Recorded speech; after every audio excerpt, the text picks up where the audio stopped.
The Louvre, Paris. Not just a museum, but a vault where history sleeps, guarded by tradition, stone, and the sheer weight of its reputation. For centuries, this building was considered impregnable, a sanctuary holding the world's most precious secrets.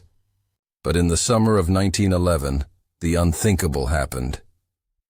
It began, as all great mysteries do, with a quiet, devastating absence. Imagine the silence that morning, not the reverent quiet of admiration, but a terrifying, deafening stillness surrounding a rectangular space where the most famous portrait in the history of art should have been. A void where Leonardo da Vinci's Mona Lisa once rested, her enigmatic smile replaced by a patch of blank wall. The reality was slow to settle in, creeping from mild inconvenience to widespread panic. A masterpiece had simply vanished. The moment the museum realized the truth, the silence was shattered, replaced by a screaming headline that would ignite a global firestorm and launch the most baffling, audacious manhunt the world had ever seen. How could one of the world's most recognizable objects simply melt away from the heart of European culture? This was no smash and grab. This was an inside job that exposed a deep, humiliating failure in French security and pride. The theft was not just of a painting, but of a nation's confidence. The news flew across the globe, transforming a police case into an international obsession, with millions asking the same frantic question: who had the nerve, the skill, and the motive to commit the perfect crime? The immediate closure of the Louvre, a gesture of collective shame and mourning, only amplified the mystery. In the days that followed, the search turned into a chaotic scramble, with police chasing shadows and suspects from the highest echelons of society to the darkest corners of the Parisian underworld, never suspecting that the solution was simpler and closer than anyone could possibly imagine. We are about to take you deep into the true story of the Mona Lisa heist, a saga of misguided patriotism, shocking incompetence, and an artwork's transformation from masterpiece to global celebrity. We will peel back the layers of myth to reveal the man, the motive, and the absurd simplicity of a plan that held the world captive for 2 long years. This is the definitive account of how a single, unassuming individual walked out of the most secure museum on earth with 500 years of artistic genius tucked under his arm. Prepare to question everything you thought you knew about the pie. Mona Lisa's smile, because its real secret lies not on the canvas, but in the story of its disappearance. The discovery of the empty space on August 21, 1911, was initially met with characteristic Parisian nonchalance. The guards, old and poorly paid, assumed the painting had been removed for a photograph or routine cleaning, a frequent occurrence in the chaotic, ill-managed Louvre. The sheer concept of a theft was so remote, so impossible, that the crucial first hour was lost to bureaucratic assumptions and shrugged shoulders. It was the art dealer Antoine who finally forced the issue, his growing unease transforming into cold fear as inquiries yielded no answers. It took a full day for the police to be notified, a catastrophic delay that allowed the thief to melt effortlessly into the Parisian crowds. The lack of immediate action spoke volumes about the museum's archaic security. No alarms blared, no gates slammed shut, no immediate panic ensued. The massive institution simply absorbed the loss, leaving a gaping wound on the wall that quickly became the only clue. When the police finally arrived, they focused their energy not on forensic evidence, which was dismissed as a novelty, but on dramatic, large-scale theories. However, the most vital clues lay in the mundane refuse of the crime, the heavy, ornate oak frame and the protective glass, discovered abandoned in a service staircase. This proved the thief had been forced to separate the wooden panel from its casing to make it portable, a physically demanding task that suggested a working-class individual, not an artistic aristocrat. This single piece of evidence contradicted the high society theories the press and police were pursuing, suggesting a meticulously planned but crudely executed extraction. The police dusted for fingerprints, a relatively new technology, and found several prints, including one clear thumbprint.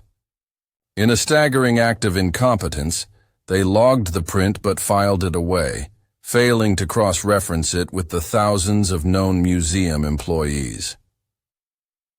The reaction outside the Louvre was one of collective national shame. The museum was closed, indefinitely, and the empty wall became a bizarre pilgrimage site, drawing mourners who left flowers and notes. The global press ran the story relentlessly, turning the Mona Lisa into a martyr. The absence defined her more powerfully than her presence ever had. As the French police scrambled, searching the museum's sprawling 700 rooms, questioning staff, and reviewing meager records, they inadvertently gave the thief a wide berth. The focus on grand conspiracies and foreign spies meant they overlooked the obvious truth. The theft was not a high-tech operation, but a simple, almost comical walkout, executed by someone who knew the building intimately and understood that the museum's greatest weakness was its own sense of inviolability. The manhunt spiraled into a hysterical global spectacle, with newspapers tracking every baseless rumor. The French police, desperate for a breakthrough, latched onto a colossal red herring, the suspicion of Paris's bohemian artistic set. There, attention focused on the famed avant-garde poet, Guillaume Apollinaire, who had previously advocated for radical art world change, and his friend, the emerging master Pablo Picasso. Apollinaire was arrested after a former secretary confessed to stealing 2 ancient Iberian statues from the Louvre and selling them to a painter friend. That friend was, of course, Picasso, though the stolen statues were entirely unrelated. To the Mona Lisa, the police, humiliated by their failure, seized the opportunity for a high-profile arrest, hoping to connect the modernist art circles to a supposed international crime ring. The spectacle of Picasso being interrogated, with the police openly accusing him of being a foreign conspirator, was a public relations nightmare that further demonstrated the authorities' desperation. Both artists vehemently denied involvement in the major theft, though Picasso was forced to confess to his minor crime. After days of sensational headlines and a fruitless interrogation, the 2 men were released, their careers momentarily tainted, but their names forever linked to the most famous disappearance in history. This wild chase after celebrities wasted critical time and resources, pulling the investigation's focus away from the more tedious, logical leads, namely, the fingerprints left on the discarded glass. That simple thumbprint, a piece of irrefutable evidence, remained dormant in a police file, waiting for 2 years to reveal the truth. As the weeks bled into months, the initial fury was replaced by a grim acceptance. The French government was internationally ridiculed for the catastrophic lapse in security. The empty wall in the Louvre, temporarily replaced by a portrait by Raphael, became the ultimate symbol of the crisis. Ironically, the theft achieved what centuries of exhibition had failed to do. It transformed the Mona Lisa into a cultural commodity. Her image was reproduced everywhere, on postcards, advertisements, and newspaper front pages, making her the most famous missing person in the world. The thief, whoever they were, had unintentionally catapulted Da Vinci's portrait to immortal, undeniable superstar status, creating a legend that now overshadowed the art itself. The man behind the curtain was no supercriminal, but a small, unassuming Italian house painter named Vincenzo Peruggia. Peruggia had worked at the Louvre, ironically helping to install the protective glass cases for several major works, including the Mona Lisa, which gave him precise knowledge of the museum's layout and its astonishing security flaws. His motive was not initially greed, but a fervent, though historically inaccurate, belief that Napoleon had stolen the painting and that it was his patriotic duty to return it to Italy. He saw himself as a cultural liberator, not a thief. His plan was shocking in its simplicity. He smuggled himself into a small utility closet on the Sunday night the museum closed, settling in for a tense, silent vigil as the massive, echoing halls went dark around him. At dawn on Monday, August 21st, Perugia, dressed in the standard, inconspicuous white smock of a museum worker, emerged. He walked directly to the Salon Carré, found it empty of guards, a daily lapse he had planned for, and quickly went to work. Using simple tools, he unscrewed the 4 bolts holding the frame to the wall and lifted the heavy artwork. His most physically taxing and most dangerous moment came in a service staircase, where he forcefully separated the wooden panel from its heavy glass case and ornate frame, leaving the detritus behind. He then wrapped the small, deceptively heavy panel in a cloth and tucked it under his smock, relying entirely on his nerve and his simple disguise to avoid detection. The most unbelievable part of the escape was the almost comedic final hurdle. Reaching the service exit he planned to use, Perugia discovered the door was locked. He was briefly trapped, the world's greatest treasure resting against his chest. It was at that moment a plumber, working in the vicinity, happened upon him. Perugia calmly asked the man to unlock the door, claiming he needed to get out quickly. The plumber, unsuspecting, obliged, and the thief walked out of the Louvre, down the street, and into the anonymity of the Parisian morning. The man who committed the greatest art theft in history was not caught by security, but was instead assisted by a fellow worker in his escape, disappearing into the city with the Mona Lisa hidden in a rag-covered bundle. For the next 2 years, the Mona Lisa resided in the most unremarkable of places, a small, dark apartment at 7 Rue des Petits Champs, just a few blocks from the Louvre. Perugia led a quiet, frugal life, supporting himself with his work as a painter and decorator. He hid the masterpiece in a humble wooden trunk with a false bottom, often covered with dirty clothes and tools. The hiding spot was a stroke of counterintuitive genius, relying on the fact that the police would be looking for the painting in high society vaults or international trafficking rings, not under a meager bed in a working-class immigrant neighborhood. The world was searching everywhere, except right around the corner from the crime scene. Life, however, was a constant, exhausting vigil. Perugia lived in paralyzing fear of discovery, the priceless secret a perpetual shadow over his existence. Every unexpected knock, every police wagon siren sent a jolt of terror through him. His only relief was the occasional private moment when he would open the trunk in the dark to gaze upon the painting, a ritual that reinforced his misguided mission but offered no solution to his dilemma.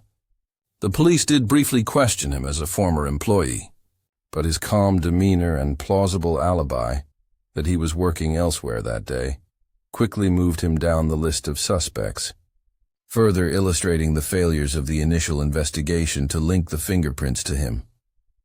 As the months passed, the romantic glow of his patriotic mission began to fade, replaced by a deep frustration.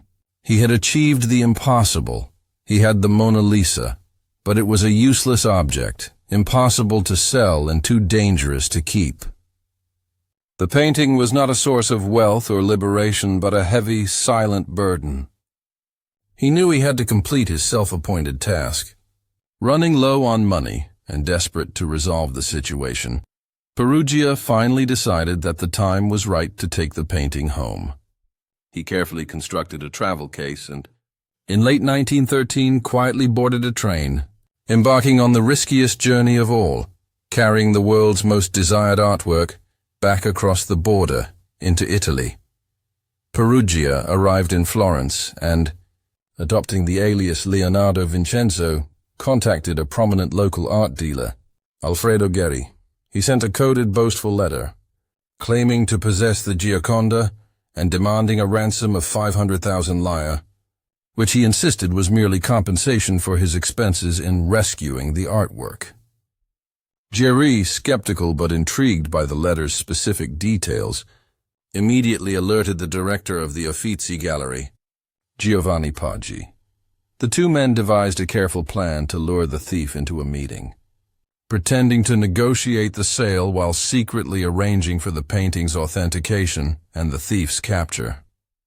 The meeting took place in Perugia's cramped hotel room. With a dramatic flourish, Perugia revealed the panel from his hidden trunk.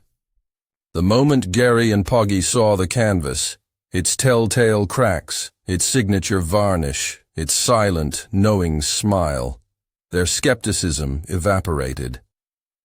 It was the real Mona Lisa. Maintaining their composure, they praised Perugia's patriotic spirit and convinced him to allow them to take the painting back to the Uffizi for final authentication overnight, promising to return with the money the next morning. Perugia, blinded by pride and the imminent success of his mission, agreed. As soon as the painting was safely out of the hotel, Geri and Poggi sent the simple, world-shaking telegram. The Mona Lisa is found. The police moved swiftly, apprehending Perugia the next morning while he patiently waited for his reward. He offered no resistance, seeming genuinely confused by his arrest, proclaiming himself a patriot who had simply corrected a historical injustice. The thief, who had eluded an international manhunt for 2 years, was finally caught by the integrity of an art dealer and his own desperate need for validation. The world rejoiced, and the greatest art mystery of the century was solved, not by detective work, but by the thief's own undoing. The discovery transformed Perugia, momentarily, into an unlikely Italian national hero. Before its official return to France, the Italian government shrewdly orchestrated a brief, triumphant tour, displaying the recovered masterpiece at the Uffizi Gallery in Florence and the Borghese Gallery in Rome. The lines to see the Mona Lisa stretched for miles, filled with emotional Italians who felt a sudden, fierce and temporary ownership of the masterpiece. The crowds wept, cheered, and celebrated the painting's safe return. This brief moment allowed the Italian public to embrace the Mona Lisa as a national symbol, momentarily validating Perugia's misguided patriotism. The exhibition was a critical act of cultural diplomacy. By showcasing the painting's safety and allowing Italians to revel in its presence, the Italian government was subtly apologizing to France while celebrating the ethics of their art community. The message was clear. One Italian may have stolen it, but many more ensured its safe return.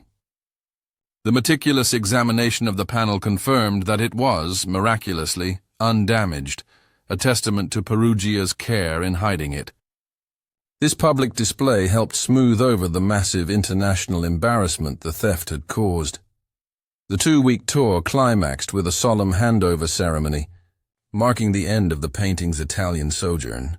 The Mona Lisa, now traveling in a heavily guarded official diplomatic convoy, made her way back to the French border. She returned not as a quietly celebrated artifact, but as a living legend, forever changed by her ordeal. The theft had stripped away the museum dust and transformed her into the most famous global icon on the planet. Her value now measured not just in history, but in the astonishing, thrilling story of her disappearance and miraculous reappearance. Vincenzo Perugia's trial in Florence in 1914 was a circus of public opinion. He was tried in his home country, where public sentiment was strongly sympathetic.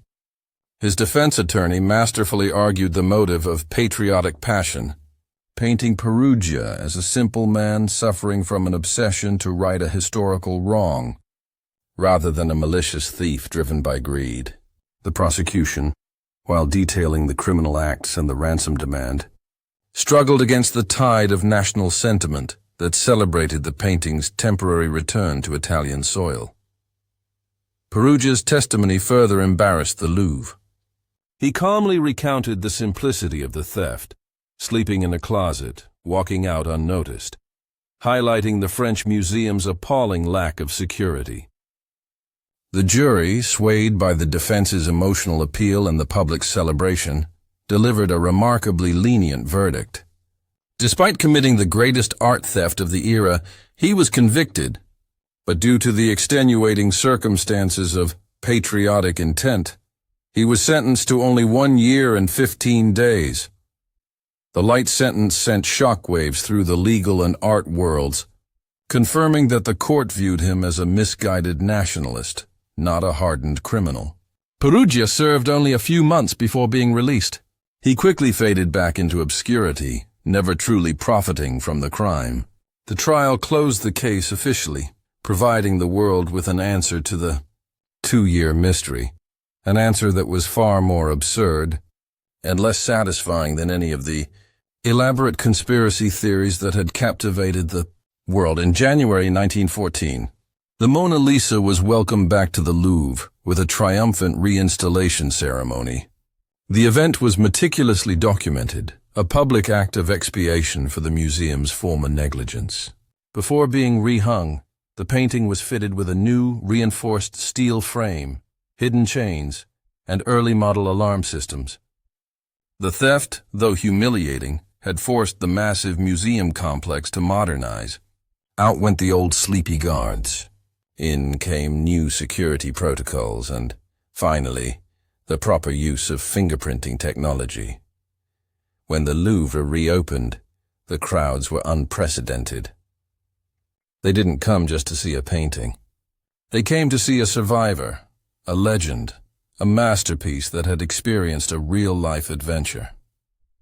The experience of viewing the Mona Lisa was forever altered, overlaid with the dramatic narrative of her 2-year disappearance.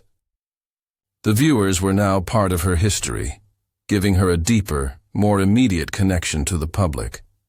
The trauma of the theft had inadvertently secured her fame for eternity. The return was a monumental moment of national pride restored. The gap on the wall was filled, but the shadow of the empty space remained a stark reminder. The Mona Lisa was now protected not just by glass, but by the memory of loss. The entire episode demonstrated that cultural value was fragile and required constant modern vigilance. The silent, subtle smile was back, now the center of the largest art fortress in the world, secured by systems directly necessitated by the simple handyman who proved how tragically easy it was to steal a global treasure. Today, the Mona Lisa is housed in a climate-controlled, bulletproof enclosure, a fortress within a fortress, a direct response to the simplicity of Perugia's crime. She is the star attraction of the Louvre, seen by millions annually. Yet, despite the high-tech protection and surveillance, the core mystery lingers. Why did the Italian patriot who claimed to despise French ownership choose to sell the painting rather than donate it? The presence of letters sent by Perugia to his father, speaking of making a fortune in one shot, only fuels the debate. Was patriotism his true motive, or merely a convenient excuse for a crime that proved too difficult to profit from? The lingering, unconfirmed rumors of a mastermind, an Argentinian con man who allegedly hired Perugia to steal the painting so he could sell 6 high-quality forgeries to American millionaires, continue to circulate. While unsupported by concrete evidence, this theory speaks to the enduring difficulty the world has had in accepting the simple, anticlimactic truth. The greatest art heist was not the work of a criminal genius, but a bewildered, patriotic amateur. The simple reality of the crime will always be overshadowed by the more thrilling narrative of international conspiracy. The Mona Lisa continues to keep her secrets, protected by her layers of glass and by the fame the theft bestowed upon her. She is not just a painting, she is an historical benchmark, a reminder of the moment when a single man proved that obsession and audacity could overcome tradition and security. Every visitor who stands before her is contemplating not just Da Vinci's genius, but the entire, ridiculous, 2-year-long saga. A gentle, knowing smile is the final, enigmatic testament to the greatest and most illogical heist in the history of art. Think of the silence of that empty wall, the sheer terror of carrying the world's most precious object through a morning commute, and the lonely vigil under a cheap mattress. The story of the Mona Lisa heist is a profound cultural shockwave wrapped in the tale of a humble, delusional painter. He tried to claim her for a nation, but in doing so, he made her belong to the entire world. Her disappearance ensured that she would never be forgotten, cementing her status as the singular, undisputed queen of the art world. Her smile endures, protected now not just by security, but by the epic, unbelievable adventure she survived.